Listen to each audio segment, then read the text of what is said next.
Bismillahirrahmanirrahim. Assalamualaikum warahmatullahi wabarakatuh. Ila hadratin Nabi Mustafa Rasulullah sallallahu alaihi wasallam wa ila kafatil anbiya'i wal mursalin wa ila jami'al muslimin wal muslimat wal mu'minin wal mu'minat wa li masyayikhina wa li asatidatina wa li mu'allimina al-ahya'i minhum wal amwat. Syai'un lillah lahumul Fatihah. A'udzu billahi minasyaitonir rajim. Bismillahirrahmanirrahim. Alhamdulillahi rabbil alamin. Arrahmanir rahim. Maliki yaumiddin. Iyyaka na'budu wa iyyaka nasta'in. Ihdinas siratal mustaqim. Siratal ladzina an'amta 'alaihim ghairil maghdubi 'alaihim waladdallin.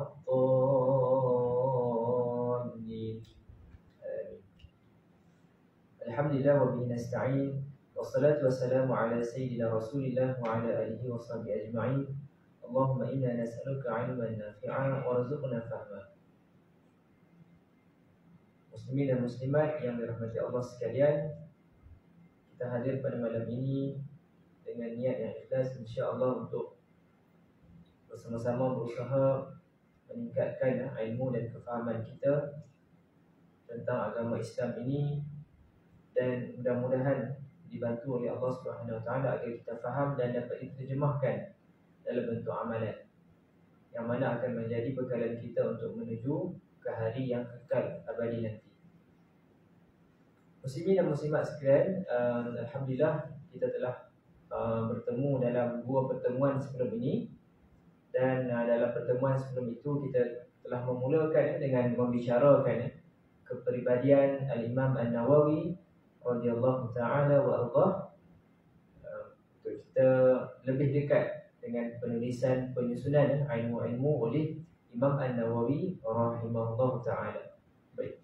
Jadi para ulama, para sarjana Islam menyatakan bahawa Imam An-Nawawi ini ialah salah seorang yang menjadi suatu petunjuk, suatu ayat dari sudut ilmunya, dari sudut kezuhudannya, dari sudut ketakwaannya. Dan baru-baru ini kita dikunjungi oleh salah seorang daripada ahli majlis fatwa di Mesir, yakni Syekh Dr. Ahmad Mamduh. Dia ada buat pengajian, beliau memimpin pengajian hadis 40 Imam An-Nawawi ini yang diadakan di Kedah, di Pedu.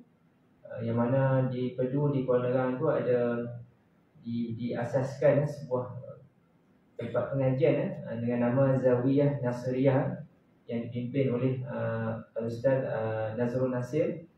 Beliau merupakan mahasiswa sebelum ini belajar di Mesir dan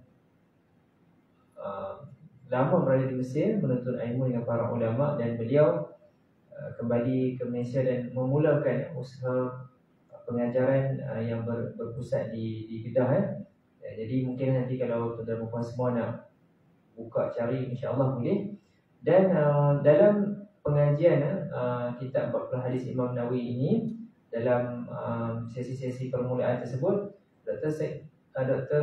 Ahmad Mamduh ada menyebutkan yang menjadikan Imam An-Nawawi ini kita katakan begitu bercahaya, begitu menonjol. Mungkin boleh jadi pada masa tersebut ada sahaja mereka yang lebih banyak ilmunya kalau dibandingkan dengan Imam An-Nawawi. Namun begitu menjelmanya Imam An-Nawawi ini adalah kerana keadaan hatinya yang begitu bersih, jiwanya yang begitu bersih, kezuhudan dan seumpamanya. Baik.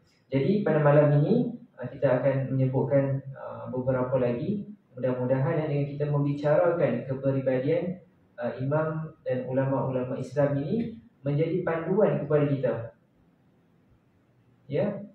dari sudut pengamalan. Dulu pernah dikongsikan oleh mantan mufti Mesir juga, iaitu Dr. Ali Jumaah, menyebutkan mafhumnya sebeginilah. Maksudnya kata, kita ni dari segi ilmu agama ni bukan sekadar kita nak membanyakkan riwayat-riwayat, bukan sekadar kita nak membanyakkan pengetahuan kita. Kita juga nak terjemahkan dalam bentuk amalan kita. Nak tunjukkan dalam bentuk takwa kita juga. Kalau nak kira dari segi kuantiti pengetahuan ilmu, hari ini banyak teknologi yang ada. Kita mudah untuk akses kepada ilmu, database dan seumpamanya. Dalam kalangan pelajar ataupun mahasiswa-mahasiswi Islam pengajian Islam, ada sekarang ni banyak laman-laman web yang menyediakan kemudahan kitab dalam bentuk software yang mudah diakses. Sekarang ni nak cari makna kalimah bahasa Arab senang, ada kamus online senang, kita type terus boleh cari. Kalau dulu mungkin 20 tahun yang lepas, 30 tahun yang lepas, kemudahan teknologi tak begitu meluas lagi. Kena ada carian secara manual, kena buka buku selai-selai, kena pergi ke perpustakaan mencari dan seumpamanya. Tapi sekarang ni Masya Allah sangat mudah. Jadi nak kaitkan balik, kita bukan sekadar nak membanyakkan pengetahuan kita dari sudut hadis yang kita hafal, hukum-hukum yang kita hafal dan seumpamanya, fakta-fakta yang kita tahu. Bukan terhenti di situ sahaja. Kita nak usahakan juga kita tahu dan kita membaiki diri kita, terjemahkan dalam bentuk amalan kita. Itu yang kita nak sama-sama kita usahakan. Di sini saya ingin menyebutkanlah antaranya ialah di sini dinyatakan pujian terhadap Imam An-Nawawi. Di sini dinyatakan yang ditulis oleh Imam Syamsuddin Al-Hambali, menyatakan beliau yakni Imam An-Nawawi adalah seorang al-imam. Al-imam, maksudnya imam ni seseorang ulama yang memimpin umat Islam. Al-imam, kemudian al-hafiz, kemudian al-mutqin. Mutqin ni merujuk kepada orang yang bersungguh-sungguh. Mutqin dalam usaha yang dilaksanakan, mahir dalam segala jenis ilmu dan mengarang karya-karya yang tidak terkira banyaknya. Sebut hari ini, kalau di Malaysia ni yang banyaknya kalau karya Al-Imam Al-Ghazali rahimahullah ta'ala yang ma'ruf, apa dia? Kitab apa? Kitab Ihya Ulumuddin. Ihya Ulumuddin sebutannya, Ihya Ulumuddin. Kerana dia ada idhafah di situ, maka dia kena majrur, dibariskan bawah Ihya Ulumuddin. Seterusnya apa lagi? Kitab apa? Kitab Bidayatul Hidayah, permulaan jalan hidayah. Yang ni kalau kita semua nak cuba tengok secara benda-benda asas ni, benda-benda yang mudah ni, boleh mula tengok kitab Bidayatul Hidayah, boleh cari yang dijual di pasaran. Kemudian kuliah-kuliah yang ada dalam rakaman online pun banyak, boleh buka nanti. Baik, itu umpamanya di Malaysia, kitab yang disusun oleh Imam An-Nawawi, Imam Al-Ghazali yang ma'ruf. Kalau di Malaysia, selain kalau nak rujuk kepada Imam Nawawi, ini antaranya lah kitab 40 hadis Imam An-Nawawi. Kemudian kitab apa lagi? Kitab Riyadhus Salihin. Dr. Ahmad Mamduh menyebutkan pada pengamatan beliau, pada pandangan beliau, kitab Riyadhus Salihin ini antara kitab yang banyak sangat tersebar, memberikan manfaat kepada umat Islam. Nanti boleh cari juga kitab Riyadhus Salihin. Kemudian kitab apa lagi? Dalam sudut fiqh, permasalahan agama, kitab Minhaj At-Talibin dan seumpamanya. Jadi nak diringkaskan cerita, Imam An-Nawawi ini sangat bersungguh-sungguh, sangat meluas ilmunya. Beliau menguasai pelbagai bidang ilmu yang dimaklumi juga dari segi ilmu hadis beliau, ilmu fiqh beliau, dan itulah yang membantu untuk kita memanfaatkan perbincangan kita tentang 40 hadis ini. Kerana Imam An-Nawawi berdasarkan pengajian beliau boleh jadi lebih daripada puluhan ribu, ratusan ribu yang beliau pelajari, amati. Jadi daripada semua tu 42 hadis inilah yang dilihat begitu mendasar pengajarannya, yang perlu dijadikan perhatian oleh umat Islam. Baik. Jadi di sini dinyatakan tadi ujian Imam Syamsuddin Al-Hambali menyatakan karya-karya yang tidak terkira banyaknya. Beliau juga sangat warak dan zuhud, dan meninggalkan keinginan beliau. Imam An-Nawawi banyak berpuasa, dan Dr. Ali Jumahan menyebutkan nyatakan ada disebutkan Imam Nawawi ada berpuasa sepanjang tahun. Yang mana sebahagian ulama fiqh menyatakan perkara itu makruh, namun di situ ada pendapat-pendapat lain.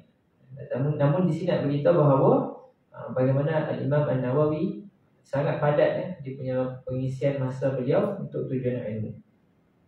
Wara' dan zuhud. Wara' ni pun sesuatu yang hari ini bukan senang kita nak buat lah ya. Wara'. Dalam nak menggambarkan wara' ini, kalau seseorang itu wara', benda yang halal pun dia tinggalkan kerana ada kekhawatiran bagi dia boleh menjerumuskan kepada benda yang tidak sepatutnya ya.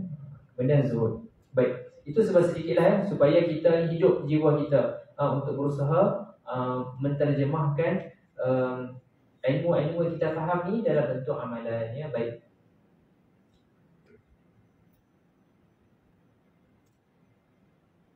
Dan banyak karamah Al-Imam An-Nawawi rahimahullah ta'ala, dan ulama menyebut antara karamah yang paling besar apa dia? Iaitulah istiqamah ya. Itu berterusan dalam melakukan ibadah kepada Allah Subhanahu wa ta'ala. Baik. Pada pertemuan yang lepas kita telah membincangkan hadis yang pertama ya, hadis tentang niat. Jadi telah kita huraikan ya dalam pertemuan-pertemuan tersebut berkenaan dengan kepentingan niat. Perlu ada kefahaman yang jelas.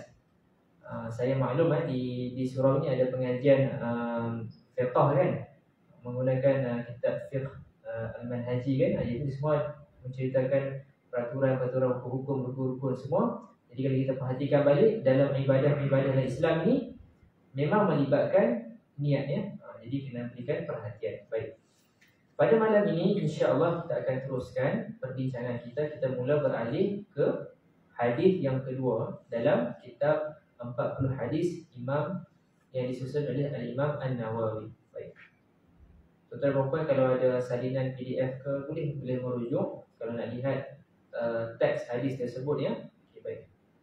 Hadis ini dinyatakan judulnya ialah Islam, Iman dan Ihsan. Baik. Hadis yang kedua ini juga diriwayatkan oleh Sayyidina Umar radhiyallahu anhu. Yang ini sahabat Nabi ya, dan khalifah kedua Islam. Baik. Hadis yang pertama pun diriwayatkan oleh Imam daripada Sayyidina Umar. Hadis yang kedua pun diriwayatkan oleh Sayyidina Umar radhiyallahu anhu. Baik. Saya bacakan terlebih dahulu teks dalam bahasa Arab ini. Kerana inilah yang dilafazkan oleh Nabi kita Nabi sallallahu alaihi wasallam. Mudah-mudahan mendapat barakah, walaupun mungkin pada waktu lah ni kita tak dapat lagi nak faham secara langsung, dan tidak apa, kita dengar, mudah-mudahan dapat barakah ya. Baik. Bainama, dan kalau siapa yang ada asas bahasa Arab boleh jadikan peluang ini untuk ulang kaji.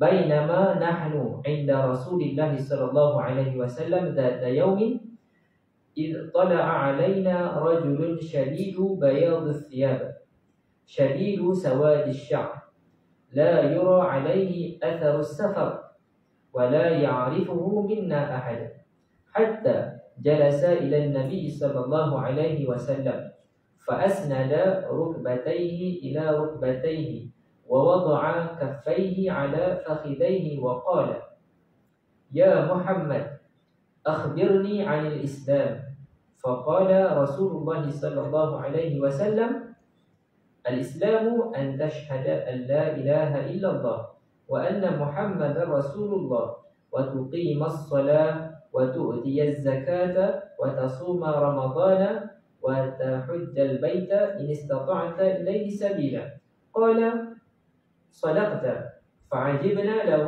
يسأله ويصدقه قال فأخبرني عن الإيمان قال أن تؤمن بالله وملائكته وكتبه ورسله واليوم الآخر وتؤمن بالقدر خيره وشره قال صدقت قال فأخبرني عن الإحسان قال أن تعبد الله كأنك تراه فإن لم تكن تراه فإنه يراك قال فأخبرني عن الساعة قال ما المسؤول عنها بأعلم من السائل قال فأخبرني عن أماراتها قال an talidal amatu rabbataha wa an taral hufata al-urata al-'alata ri'a asy-sya'i yatatawaluna fil bunyan thumma talaqa falabithtu maniyan thumma qala ya Umar atadri man as-sa'il qultu wa Allah wa rasuluhu a'lam qala fa innahu Jibril atakum yu'allimukum dinakum. Baik, itulah dia punya teks hadis dalam bahasa Arab. Ngaji bahasa Arab kat sini kan dengan Ustaz Jihad kan. Apa kalimah-kalimah yang dapat tangkap tadi? Qala kan, itu memang ma'ruf lah. Qala tu fi'il madhi, betul tak? Fi'il madhi, fa'ilnya ialah huwa. Dia seorang lelaki. Qala, berkata, telah berkata. Bahasa Arab ni dari segi fi'il ni ada fi'il madhi, fi'il mudhari' dan fi'il amar. Dalam hadis ini biasanya sebab dia meriwayatkan, dia melaporkan benda yang telah berlaku, jadi banyak digunakan qala, menceritakan telah bercakap, telah berkata ya. Jadi qala. Lagi apa lagi kalimah ni yang anda dengar tadi? Apa lagi? Okey, tapi tak apalah. Kalau qala pun syukurlah dapat tangkap kan, alhamdulillah okey. Seronok aja Ustaz Jihad tahu kan, kata belajar ada apa menguasai bahasa Arab, alhamdulillah. Baik, mari kita sama-sama menghayati terjemahan hadis ini, dan sepanjang ini kita akan sama-sama sentuh dan huraikan ya. Baik. Ketika kami berada di sisi Rasulullah sallallahu alaihi wasallam pada suatu hari, tiba-tiba datanglah seorang lelaki yang sangat putih pakaiannya dan sangat hitam rambutnya. Jadi dapat lihat di sini Nabi bersama dengan para sahabat Nabi radhiyallahu alaihim ajma'in. Tiba-tiba mai seorang lelaki, baju dia sangat putih, pakaiannya sangat putih, okay, dan sangat hitam rambutnya. Okay, baik. Kemudian tidak kelihatan padanya tanda perjalanan yang jauh. Kan dulu kalau nak dibandingkan dengan hari ini berbeza lah kan. Dulu kan nak bermusafir, nak bergerak di satu tempat ke satu tempat, tidak adalah kemudahan hari ini. Hari ini kereta mewah-mewah kan, ada aircon semua. Kalau 200 km pun mungkin tak nampak kesan bermusafir tu. Dulu kalau jarak yang jauh, nampaklah kan debu-debu dan seumpamanya, naik tunggangan unta, kuda dan seumpamanya. Baik. Jadi lelaki ini, para sahabat tengok tak ada pun kesan berjalan jauh. Baik. Kemudian tidak ada seorang pun di antara kami yang mengenalinya. Jadi dia punya suatu persoalan lah. Macam kita hari ini kan, jemaah surau Al-Hidayah di sini. Tiba-tiba datang seorang lelaki. Kalau situasi yang lain dulu lah, mereka suspek SB kan dulu kan. Dia SB nak main nak buat ni lah, nak buat catatan ke risikan sebagainya kan. Itu dululah, situasi dululah kan. Contohnya di kampus-kampus kan, ada aktivis-aktivis mahasiswa kan. Mereka suspek lah kan. Tiba-tiba ada seorang yang mereka tak kenal pun. Kan, contohnya kita hari ni, tiba-tiba datang seseorang nak kata duduk sini, tak ada siapa pun kenal. Kita duduk kondo pun tak pernah nampak pun. Rumah taman pun tak pernah nampak. Hujung daerah ni pun tak pernah tengok lagi. Jadi bukan orang sini. Nak kata dia orang jauh, tak ada evidence pun dia travel jauh. Jadi itu umpamanya situasi di situ. Baik. Jadi di sini permulaan hadis ni pun dah memberikan gambaran kepada kita lah. Dia punya unsur kita nak mengetahui kan. Okay, baik. Sehinggalah dia duduk di hadapan Nabi SAW, lalu merapatkan kedua lututnya kepada lutut baginda, lalu berkata, wahai Muhammad, ceritakan kepadaku tentang Islam. Ini soalan yang pertama, permintaan yang pertama daripada malaikat Jibril. Sebenarnya lelaki ini ialah malaikat Jibril yang menjelma sebagai manusia Baik, jadi soalan pertama ialah tentang Islam. Ditanya kepada Nabi kita, Nabi SAW, untuk ceritakan tentang Islam. Maka Nabi kita menyebutkan, sabda Nabi SAW menyebutkan, Islam adalah engkau bersaksi bahawa tidak ada Tuhan yang disembah melainkan Allah. Yang ini rukun Islam yang 5 tu ya. Kemudian, dan Nabi Muhammad adalah utusan Allah. engkau mendirikan solat, menunaikan zakat, berpuasa Ramadan dan menunaikan haji jika mampu. Itu jawapan Nabi SAW. Kemudian dia, yakni lelaki tadi, malaikat Jibril berkata, anda berkata benar. Jadi para sahabat pun rasa pelik, rasa hairan. Dia tanya dan dia bagi tahu jawapan itu betul. Kan? Maksud kata kita dapat faham bahawa di sini sesuatu yang bukan kebiasaan. Dia bertanya dan dia mengesahkan jawapan tersebut. Jadi di sini Nabi menjawab pertanyaan yang pertama tentang Islam. Maka Nabi menjawabkan kelima-lima perkara tersebut yang merupakan rukun Islam. Okey, baik. Kemudian dia bertanya lagi, ceritakan kepadaku tentang iman. Tadi tentang Islam, dan ini soalan tentang iman pula. Lalu Nabi bersabda, engkau beriman kepada Allah, para malaikat, kitab-kitab, rasul-rasulnya, hari akhirat, dan beriman kepada takdir yang baik dan buruk. Jadi ini semua adalah rukun iman yang 6 kita dah hafalkan insya-Allah. Baik. Kemudian dia berkata lagi, beritahu kepadaku tentang ihsan. Tentang ihsan. Maka Nabi menyatakan, ihsan adalah engkau beribadah kepada Allah seolah-olah engkau melihatnya, dan jika engkau tidak melihatnya maka dia melihat engkau. Itu adalah soalan tentang ihsan dan Nabi menyatakan. Kemudian dia berkata lagi, beritahu kepadaku tentang hari kiamat. Maksud di sini dia nak bertanya tentang bila akan berlaku hari kiamat. Nabi kita bersabda, Nabi kata, yang ditanya itu tidak lebih tahu daripada yang bertanya. Maksud kata, nak dibandingkan malaikat Jibril dengan Nabi Muhammad SAW, Nabi pun tak tahu. Walaupun malaikat Jibril tanya bila kiamat tu nak berlaku, Nabi SAW pun tidak tahu. Itu adalah rahsia Allah SWT. Malaikat Jibril bertanya, ceritakan kepadaku tentang tanda-tandanya. Jadi tanda-tanda ni banyaklah. Dalam hadis yang lain ada lagi menceritakan apakah tanda-tanda kiamat. Namun di sini dalam hadis ini diceritakanlah ya, iaitu yang pertama, jika seorang hamba melahirkan tuannya, dan jika engkau melihat pengembala kambing yang berkaki ayam, tidak berpakaian dan miskin, kemudian berlumba-lumba meninggikan bangunan. Kemudian orang itu berlalu, dia pilih, malaikat Jibril dah pilih. Dan aku yang ini Sayyidina Umar bertanya, membisu beberapa lama. Kemudian Nabi bertanya, wahai Umar, tahukah engkau siapakah yang bertanya itu?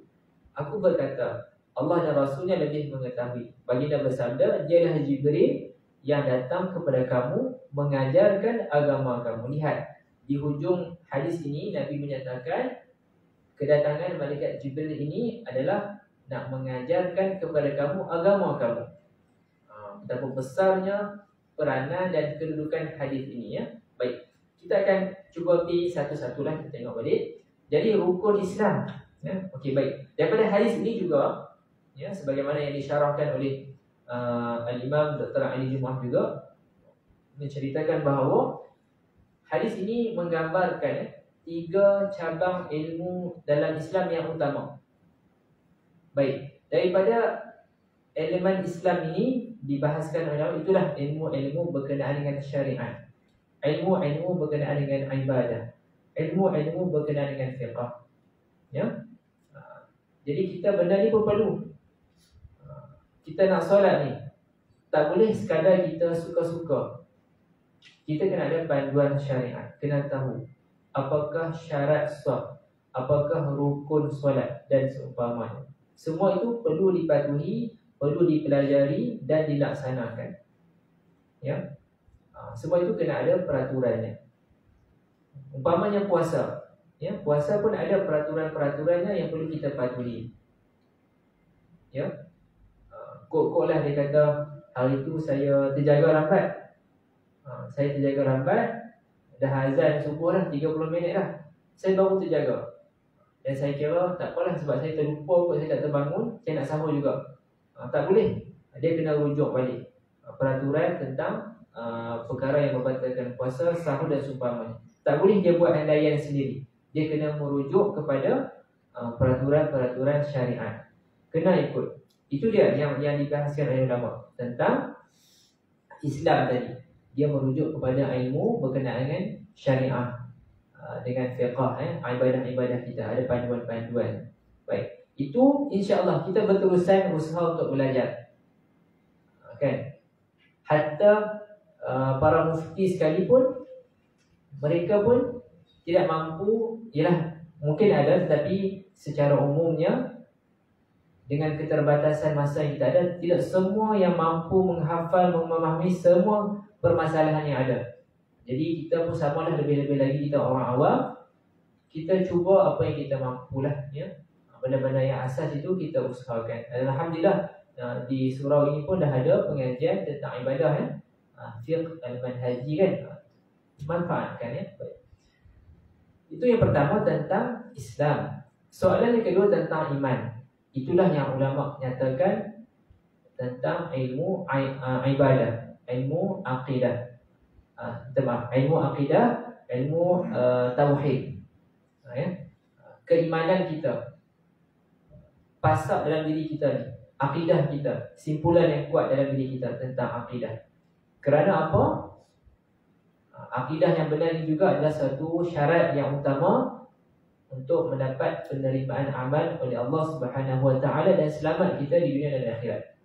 Jadi itu pun insya-Allah sama-sama kita usahakan, ya, untuk kita lebih memahami dan mempelajari ilmu akidah. Sebab benda-benda ini kita akan membicarakan tentang ketuhanan, sifat-sifat Allah Subhanahu Wa Taala, perkara-perkara sam'iyat, benda-benda yang kita tak nampak tetapi kita dengari, yang kita imani daripada firman Allah dan hadis Nabi SAW. Umpamanya, apa yang akan jadi bila kita meninggal dunia nanti? Apa yang akan jadi? Kita pun tak tahu. Kalau nak berdasarkan kajian kita sendiri, kalau tidak ada sumber wahyu, kalau tak ada sumber hadis, kita pun tak tahu apa yang berlaku. Mungkinlah satu hari nanti, bila dah sampai ajal kita, kan, apa yang akan berlaku bila roh kita telah dicabut? Sewaktu kita diturunkan ke liang lahat semua tu. Jadi semua ini kita tak tahu, melainkan melalui panduan yang disampaikan oleh wahyu daripada hadis Nabi SAW. Ini adalah perkara-perkara sam'iyat, yang mana adalah perkara akidah yang kita kena imani. Baik. Dan yang ketiga ialah yang persoalan tentang ihsan tadi, ya. Ihsan ini ulama membicarakan, inilah yang dirujuk tentang ilmu akhlak, ilmu tazkiyatu an-nafsi, ilmu pembersihan jiwa, ilmu rohani, ilmu tasawuf. Bagaimana kita nak semakin membaiki jiwa kita, bagaimana kita nak melihat kehidupan kita ini dari sudut sebagai seorang hamba. Umpamanya kita solat ni, kan, kalau saya nak guna istilah mudah hari ini, hardware dengan software, ya, hardware dengan software. Okay. Semua boleh faham maksudnya, contohnya telefon kita ke, tablet kita ke, semua, kan, iPad, semuanya dia ada elemen hardware dengan software.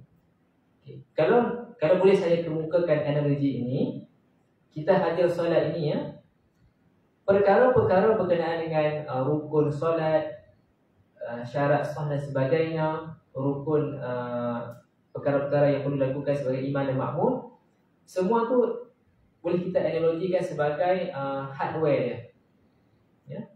Memang kena ada. Dan software tu pun kena ada juga. Software ini dia ada kaitan dengan akidah, dengan tasawuf juga. Bila kita nak solat ni, macam mana kita nak hadirkan perasaan seronok dan perasaan khusyuk dalam solat?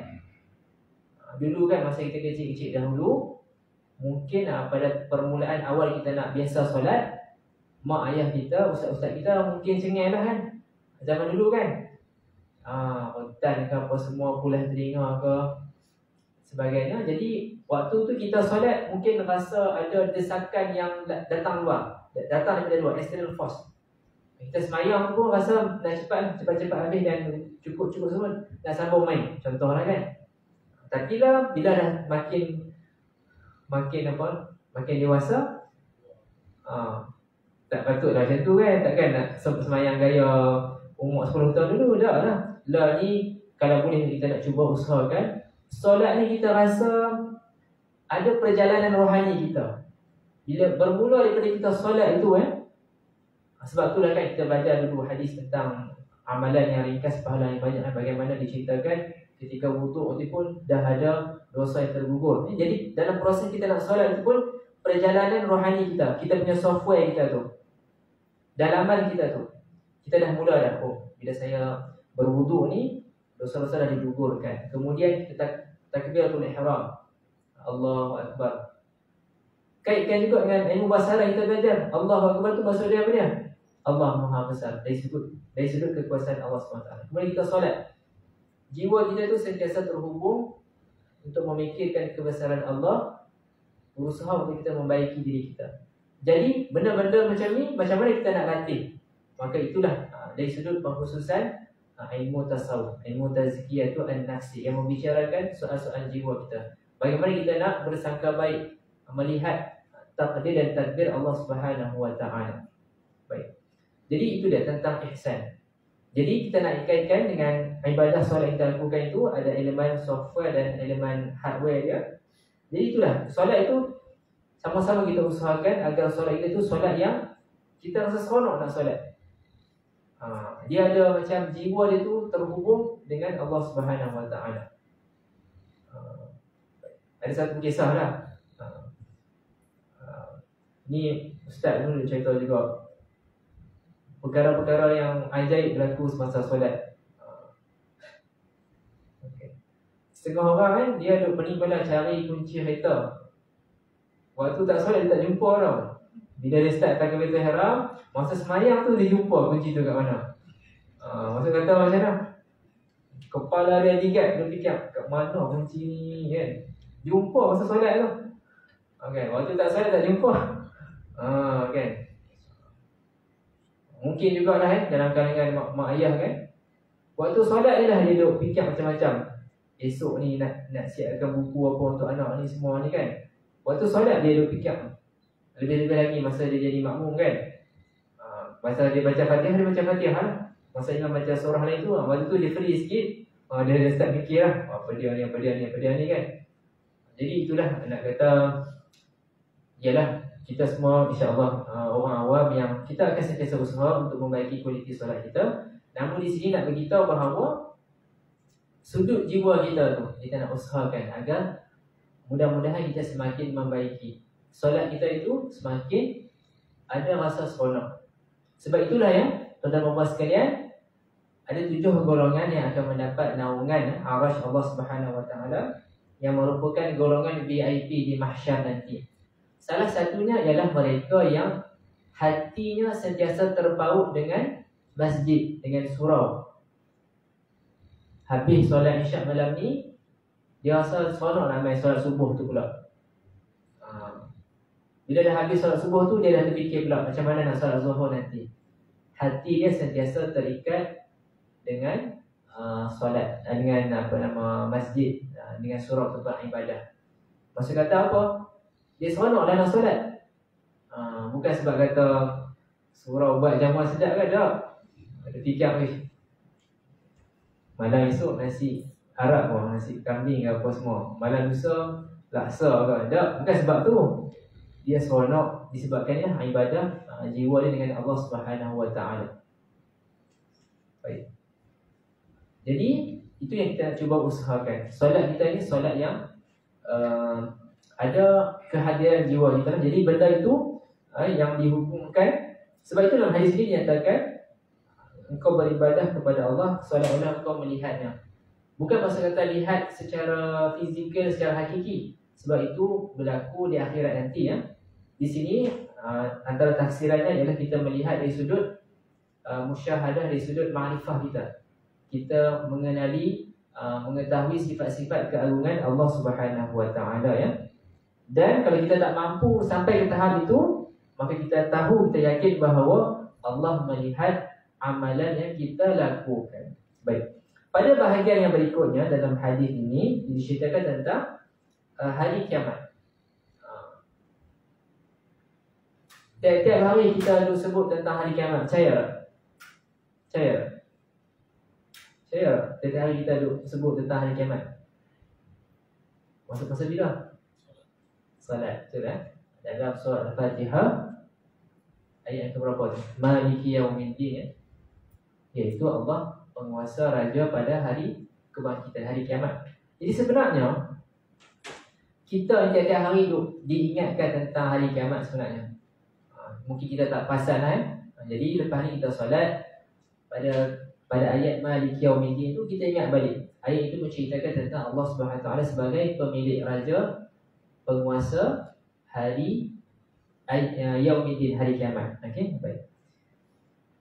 Baik, di sini ditanya oleh Malaikat Jibril tentang tanda-tandanya. Baik, di sini diceritakan ada dua lah tandanya, iaitu yang pertama, seorang hamba melahirkan tuannya. Apa maksud hadis ini? Apakah tafsirannya? Antara tafsirannya yang pertama ialah dirujuk kepada situasi dahulu. Situasi dahulu di mana bila adanya peperangan, bila adanya tawanan, bila adanya hamba, umpamanya seorang lelaki itu dia ada hamba perempuan, hamba perempuan. Ini pada masa sebelum ni lah yang masih ada hukum tentang hamba-hamba ini. Jadi bila hamba ini melahirkan anak dengan lelaki tersebut, hamba perempuan, maka perempuan itu statusnya adalah ummu walad. Dan jika lelaki tadi, suaminya itu, tuan itu meninggal dunia, maka perempuan tadi akan bebas. Maka dirujuklah dia melahirkan tuan dia. Okay. Namun ada tafsiran yang berikutnya, dilihat kepada situasi hari ini, ialah anak ni dia semakin tidak beradab sebagaimana dia seorang anak. Dia menjadikan mak ayah dia sebagai hamba. Ya. Kan tadi hadis menyebutkan ibu melahirkan tuan dia. Jadi di sini difahami di akhir zaman ini, anak ini dia memperlakukan mak ayah dia seolah-olah seperti hamba. Saya merujuk kepada contoh yang dibawa oleh Dr. Zulkifli Al-Bakri. Dia beritahu, umpamanya hari ini bila anak-anak ni dah ada pengajian yang tinggi, ada status kerjaya yang tinggi, dalam contoh dia minta mak dia jaga anak dia, kan? Dan adalah benda-benda yang tak elok yang berlaku, dan disitulah sikap yang tak sepatutnya berlaku. Baik, itu dia. Kemudian yang seterusnya ialah pengembala kambing yang berkaki ayam, tidak berpakaian, miskin, kemudian berlumba-lumba meninggikan bangunan. Di sini difahamkan bahawa nak menggambarkan orang yang susah, dan mereka mendapat kekayaan yang mendadak. Baik. Dan di akhir hadis ini dinyatakan, Nabi beritahu itulah Malaikat Jibril yang datang mengajarkan kepada kamu agama kamu. Baik. Komentar tentang hadis ini daripada Imam Ibnu Daqiq Al-Aid mengatakan, hadis ini merangkumi semua amalan zahir dan batin. Sebab apa? Tadi soalan tentang Islam tu diceritakan tentang rukun Islam, betul-betul banyak melibatkan tentang praktikal ibadah zahir kita. Kemudian tentang iman. Iman tu kan benda-benda yang kita yakin, benda-benda batin, dalaman. Dan juga ihsan juga menceritakan tentang perkara-perkara dalaman, tentang batin. Baik.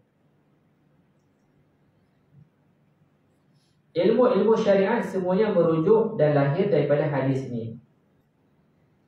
Komentar Imam Ibnu Daqiq Al-Aid juga menyatakan, hadis ini umpama ibu kepada sunnah. Sebagaimana surah Al-Fatihah adalah ibu kepada Al-Quran, maka hadis ini adalah ibu kepada sunnah.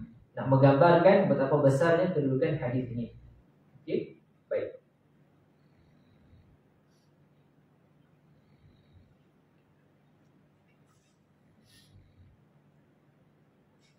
Okey, hadis yang pertama dan kedua ini diriwayatkan oleh Sayyidina Umar. Dan kita lihat bagaimana Imam An-Nawawi, beliau mula-mula sekali beliau letakkan hadis tentang niat. Sama macam Imam Al-Bukhari. Imam Al-Bukhari dalam kitab Sahih Imam Bukhari, mula-mula sekali Imam Bukhari letak hadis tentang niat. Itu dia.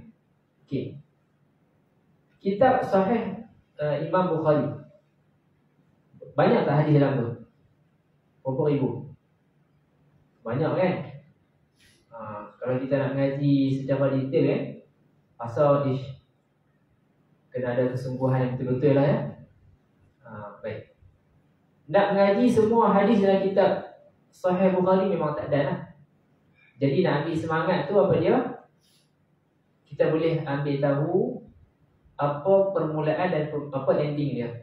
Apa hadis yang pertama dan hadis yang terakhir. Boleh ambil tahu lah. Itu lepas ni lah, saya pun sama lah, saya nak ingatkan diri saya. Lepas ni boleh lah mula belek-belek kitab hadis. Paling tidak pun kan kita ada kutub sitah kan, apa nama, 6 kitab hadis yang utama dalam ilmu hadis ni. Kalau ikut susunan ni Sahih Bukhari, Sahih Muslim dan seterusnya. Imam Tirmizi, Imam Abu Dawud ya. Jadi setiap kitab tu paling tidak pula kita ambil tahu lah hadis pertama tentang apa dan hadis terakhir tentang apa. Jadi nampak kemas lah. Nampak saya kemas kan. Saya tahu ni hadis pertama apa dia, hadis terakhir apa dia. Tengah-tengah saya tak tahu. Paling tidak pun saya ada semangat lah. Saya tahu hadis pertama tu apa, hadis terakhir tu apa. Baik, dalam kitab Sahih Bukhari, Imam Bukhari, hadis terakhir tentang apa? Siapa tahu? Buat kuis sikit. Tentang apa?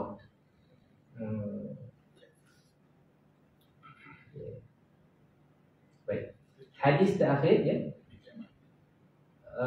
Betul, ada kaitan? Betul-betul salah satu yang berlaku di kiamat nanti, iaitu tentang kalimatan khafifatan al-lisan, thaqilatan al-mizan. Kalimah yang ringan disebut pada lidah kita tetapi berat pada timbangan amalan kita di mizan nanti, iaitu subhanallah wa bihamdihi subhanallahil azim.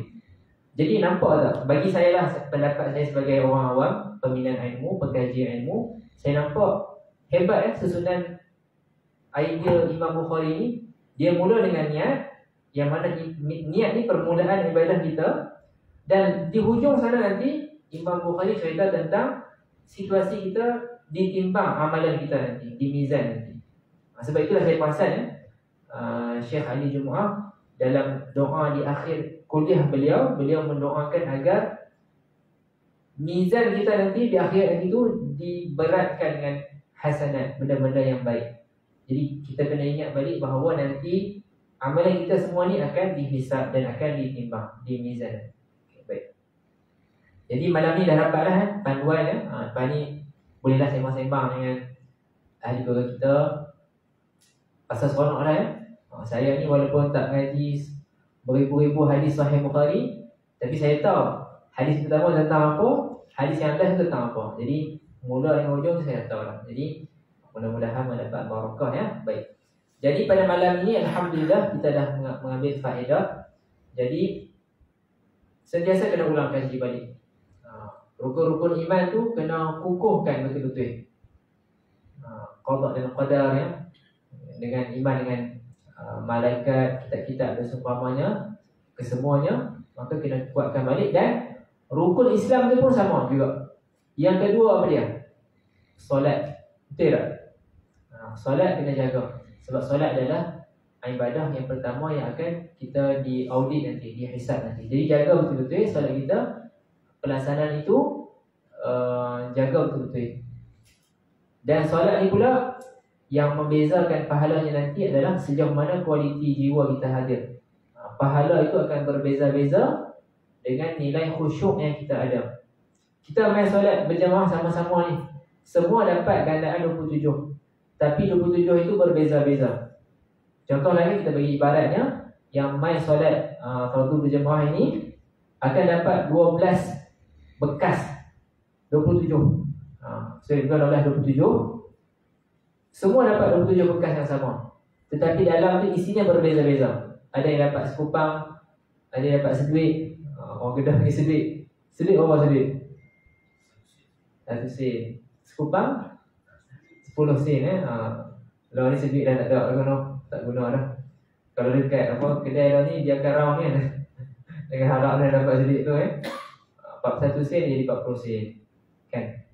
Jadi ada yang dapat duit merah RM10, ada yang dapat duit robah, duit biru sikit duit 50, Ada yang dapat paling besar tadi duit purple duit 100 kan. Itu ibaratnya. Jadi yang membezakan pahala kita nanti ialah sejauh mana khusyuk kita. Dan khusyuk ni macam mana nak pupuk pula, nak latih, maka kena rujuk pada ilmu tentang ihsan tadi tu, tentang tazkiyatun an-nafsi, tentang tasawuf. InsyaAllah mudah-mudahan mendapat barakah, mendapat manfaat. Dan kita pun telah masuk waktu Isyak, betul tak? Dan insyaAllah masih lagi sempat ni untuk kita azan. Jadi dipersilakan selepas itu azan, dan kita sama-sama mendengar azan dan menjawab azan, dan doa di akhir azan nanti. Kerana Nabi menyatakan sesiapa yang melakukan perkara demikian akan mendapat syafaat Nabi. Hadza wa billahi taufiq wal hidayah. Wassalamualaikum warahmatullahi wabarakatuh. Silakan untuk azan.